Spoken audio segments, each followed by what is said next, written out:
哇！第一次食佢個口感同味道咧，直頭跑得住出邊街嗰啲鋪頭啊！一食落去咧，你就即刻食到咧好香嘅魚乾味。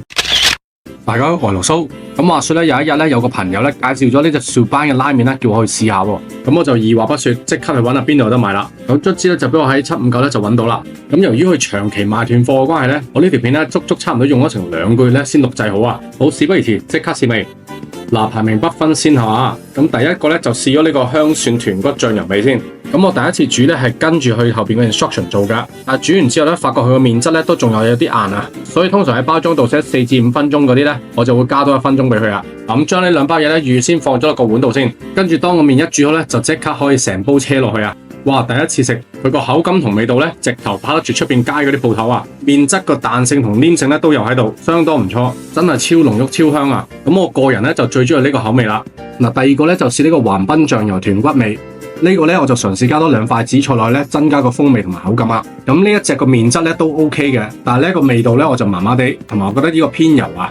咁第三款呢隻咧就係我第二至愛嘅豚骨魚介味啦。呢個咧都真係不得了啊！咁個麵質咧就同之前嗰2款咧就非常之相似噶。一食落去咧你就即刻食到咧好香嘅魚乾味，再配搭埋咧濃厚嘅豬骨湯味，哇！呢個真係一流啊！跟住呢款咧就係雞油醬油味啦。咁呢個 instruction 咧有少少特別嘅，佢係要先加咗液體嗰包湯入去先，再車個麵落去，最後先至加包粉。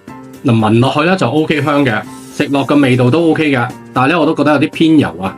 跟住就係茄汁嘅至愛，配支濃厚醬油味。呢一隻咧就係其中一隻咧煮嘅時間比較短噶，成日咧就係2分鐘，咁我就係額外咧煮多咗30秒噶。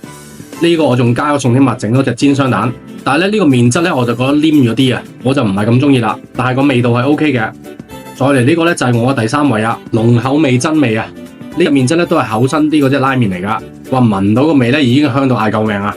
食落除咗好正之外咧，我都諗唔到其他形容詞啊！呢個咧個性價比咧仲高過我之前介紹喺羅森買到正面嗰個杯麵啊！話咁快咧就到最後一個味啦，呢個博多豚骨拉麵咧係同上一個味咧打和，都係喺我第3位嘅。另外呢個煮嘅時間咧係最短噶，我就煮咗1分30秒。